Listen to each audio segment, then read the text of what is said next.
All right, welcome back. So this weekend is a big weekend for high limit racing. It is the Bob Weikert Memorial, obviously paying $75,000 to win. It is the highest paying sprint car race of the year so far.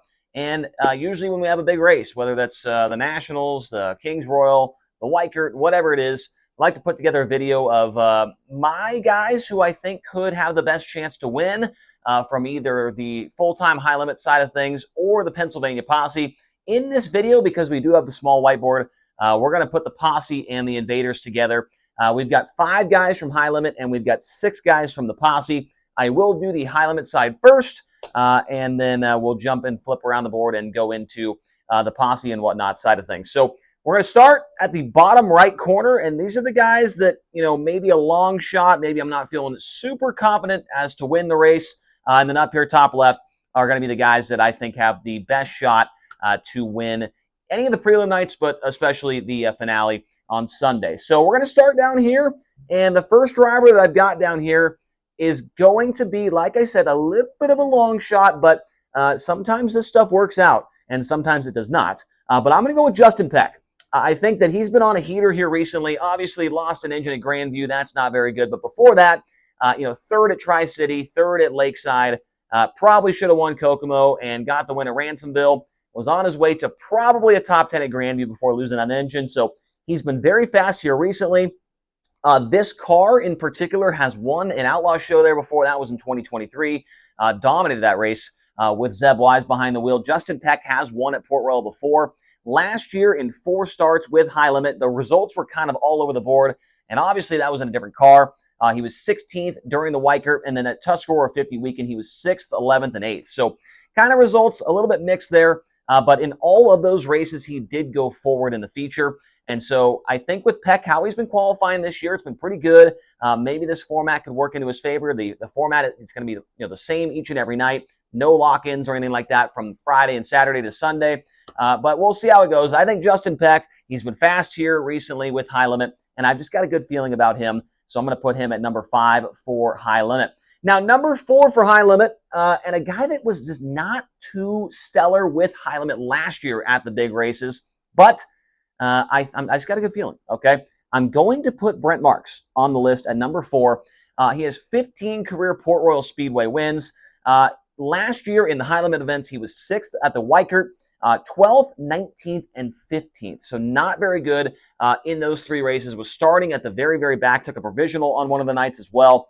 It did not go well for Marks, but he's been better this year, I would say, to start the season than he was maybe at the portion when the Weikert came around maybe last year. So I'm feeling good about him. And also last year, during PA Speed Week, he did run 2nd both nights at Port Royal. So I think that's good. And also, he was one of 3 High Limit full-timers that did get some laps at Port Royal on May 17th. Ended up in the top 10.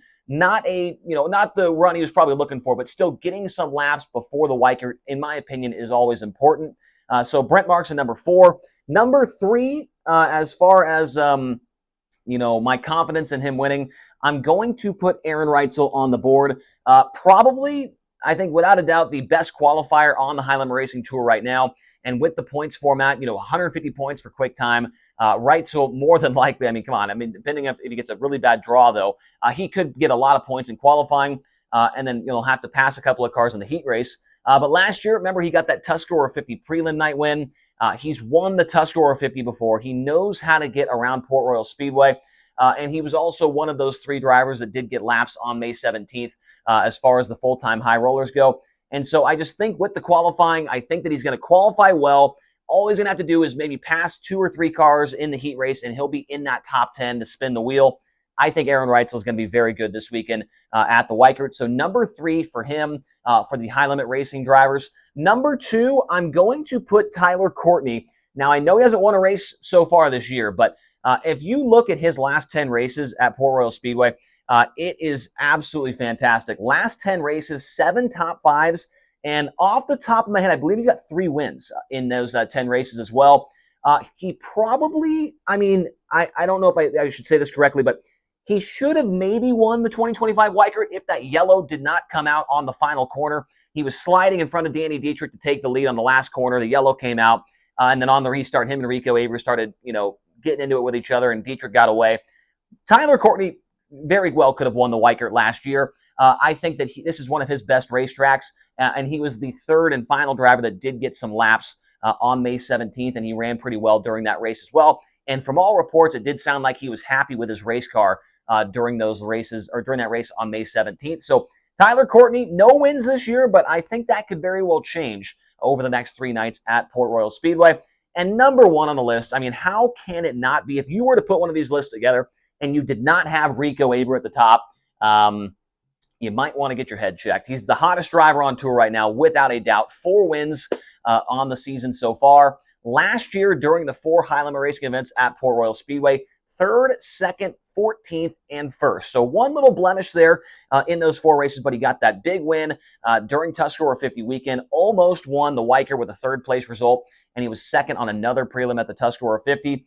And one thing also with him, before last year, Rico Abree never had a 6-figure payday, never had a super, super high paying race win to his credit, but he's got that monkey off his back. He's won a big race now that pays 6 figures. I know the WEIKERT's not 6 figures, but 75 grand, and then $55,000 win last year during the Tuscarora 50. So he knows what it's like to be in situations now and get the job done in these types of big races. So I really like how Rico's looking coming into this coming weekend.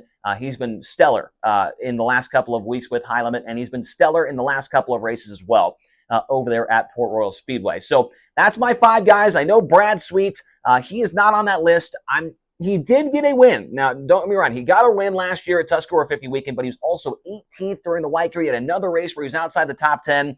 I was looking at the math. I want to say in his last 12 races there at Port Royal, he had like 7, 8, 9 that was outside the top 10. So Brad Sweet historically not been incredible at Port Royal, so I left him off the list here.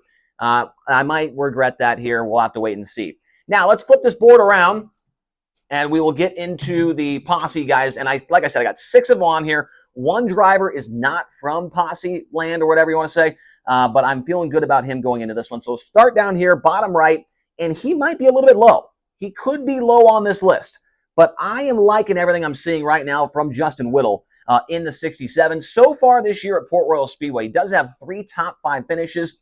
Probably should have been 4, and maybe even a win. I remember back a couple weeks back when him and Logan Wagner got into it racing for the lead and they crashed out. Whittle started on the pole of that race, led a bunch of laps, and then obviously got crashed out. He has been fast this year. Last season with high limit, when they came into Port Royal Speedway, he didn't make the show at the WEIKERT, but he was injured during that time. At the Tuscarora 50, 10th, he was 2nd on a prelim night and then ran top 5 on the finale. Justin Whittle is fantastic at Port Royal Speedway. And earlier this year, he did get a top 5 run against the Outlaws at Williams Grove. Another big racetrack. They don't race anything similar, but still a top 5 against the Outlaws at Williams Grove. Justin Whittle has been very good this year. And I think that he could get that first national touring win out of the way this weekend at the WEIKERT Memorial. Now, number 5, and maybe also a little bit low, considering he did win this race last year, I'm going to put Danny Dietrich at number 5. I don't know. I don't know if I'm feeling it right now from him. But last year he did get the win. But then look at the next 3 finishes at Tuscarora 50. He was 16th, 27th, and 19th.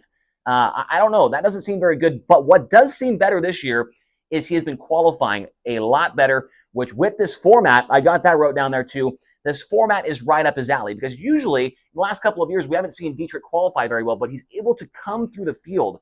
It seems like every single race, no matter what track, Lincoln, Williams Grove, Port Royal, he can pass cars so well. But this year he's been able to qualify better, and with the format being the 6 or an 8 car invert, for him to pass cars in the heat race, he could look very, very good and lock into the top 10 all 3 nights and spin the wheel and figure out, if he'll start up front for the feature. So I like that for Dietrich. I don't like the last 3 finishes with high limit with 16th, 27th, and 19th. Not the best, but he did win this race last year, so I don't know. He's also got a chip on his shoulder. It's the WEIKERT race. And so that's a big deal for him as well. So number 5 for Dietrich might be low. We'll have to wait and see how this looks at the end of the weekend. Now, number 4, and like I said, we have one guy that's not a posse member, and I just have this feeling, guys. I have a great feeling about Parker Price Miller in the 71 for Bernie Stubjen. Last year, kind of under the radar. His 4 races with high limit, he ran 5th at the Tuscarora 50, or make that at the WEIKERT. He was 7th on a prelim night at the Tuscarora 50. He was 16th, and then he was 7th again on the finale. Parker Price Miller has been very, very good in the past, historically at Port Royal Speedway. His last 14 finishes, he's got a 9 top 10 finishes. No wins, but still, 9 top 10s. And maybe you can get a prelim night win, maybe not, maybe run top 3, which that's kind of what this is about. I mean, obviously, these 6 guys aren't all going to win a race, but they can maybe all run on the podium and run very well. And like I said, I just have a good feeling about him. Got a 3rd place run at Knoxville a few weeks back on a local show. Has a couple of top 10s with the Outlaws this year. Got 1 at Eldora. Got 1 at Volusia. So on the big tracks this year, he's definitely shown speed. He was fast at Kokomo. Was underneath the track record with High Limit. Had a mechanical problem. Had to go to the pit area. I just really like what I'm seeing from Parker Price Miller right now. And last year, he was extremely good at Port Royal Speedway when kind of nobody really noticed it. I mean, top 5 last year at the WEIKERT. You may not have remembered that. Number 3 for the posse, I'm going to put Chase Dotsz up there. The Stamen Motorsports number 23 this year. Listen to these stats for this year for Chase Dotsz at Port Royal. He's been there 3 times. He went 10th to 3rd. He went 10th to 2nd, and he went 10th to 3rd again in his 3 starts this year. We do know that we lock in 10 on all 3 nights from the heat races and after qualifying. So if history says anything, if Chase Dotsz starts 10th, might put some money on him to run on the podium because history has been pretty good. 10 to 3, 10 to 2, 10 to 3 again. Last year with High Limit, he was 8th at the WEIKERT. He was 17th on a Tough Score 50 prelim night. Then he was 3rd, and then he was 9th, and that was obviously in the Zemco 1Z. He has the same crew chief now with the Stamen Motorsports 23. They've been very, very good all year long. 2 wins and 7 second-place finishes this year. So Chase Dotsz, another guy kind of like in that whittle camp, I feel like, that could get that first national touring win out of the way this weekend at Port Royal. Number 2 on the list, kind of has to be, right? Kind of has to be Ryan Smith. In my opinion, I feel like he's been very good all year long. 2 wins at Port Royal this year in 2025. And we've seen this guy get the job done at Port Royal before. Now, it was a long time ago, 10 years ago. He was a World of Outlaws winner there in 2014. So he's gotten the job done before against stiff competition. And the car drives itself around this place, right? I mean, come on. You could put me in that thing and probably run like 18th or something, which is saying a lot. But for Ryan Smith, this is a guy that knows what he's doing out there, man. I just feel like he's kind of underrated driver. Kind of hasn't been in the spotlight the last couple of years, but now he's got this opportunity with the Kreitz racing car. Already 2 wins in very limited starts this year. I think things are looking very, very good for Ryan Smith. Just kind of cruise around out there and maybe get a win, run top 3 or something like that. So the 69K, it's one of their best tracks. There's no doubt about that. And we've seen Ryan Smith do some good things in his career. Now he's in an elite car. So number 2 for me for Ryan Smith. And number 1, I mean, come on. Right, Anthony Macri, 39M, probably going to be the guy that's favored for this one. But I will say he did not get a win with us last year, which was shocking. He does have 2 wins at Port Royal, similar to Ryan Smith this year. And Macri, it's his best track. It's his favorite track. Whatever. He is just so good there. Last year with High Limit, he was 4th at the WEIKERT. He was 3rd on a prelim night at the Tuscarora 50. He was 26th on one night, but that was when he was battling for 2nd. He got in the wall. Remember, had a big wreck down the backstretch. So. Take that for what it is, and he was also 3rd on the Tuscarora 50, finale as well. So Macri, in my opinion, out of all these guys right here, like I said, when we get closer and closer to the top left, I'm more confident in those guys. Macri, if he doesn't win a race this weekend, I will honestly be shocked. Ryan Smith, the same with him. If I was to pick, which side of the board will win on Sunday, to me, I don't know. Macri and Ryan Smith have been so good this year. Who else do I have over there? Rico. Yeah, Rico's good. I don't know. I don't want to try and pick a winner as far as which side, the posse or the High Limit guys, because I think it's going to be a really good race. I think anybody from either side has an equal of a good shot to make it happen. So, let me know your thoughts. Who am I missing? Who do you think that should be on this list? I know I don't have Lance DeWeese on there. I'm missing, a guy like Brock Zierfoss. Lucas Wolf ain't on my list. Who else am I missing? Logan Wagner, Mike Wagner. Those guys are obviously very good at Port Royal. Let me know who am I missing from my list here that you think should have made it in the comment section down below. Looking forward to 3 nights of racing over there at Port Royal Speedway. You can watch it all live on Flow Racing. Appreciate you all watching here on the Rodman Rundown, and this should be our final video before we get back home on Monday. Appreciate all of your support, and we'll talk to you guys again here soon.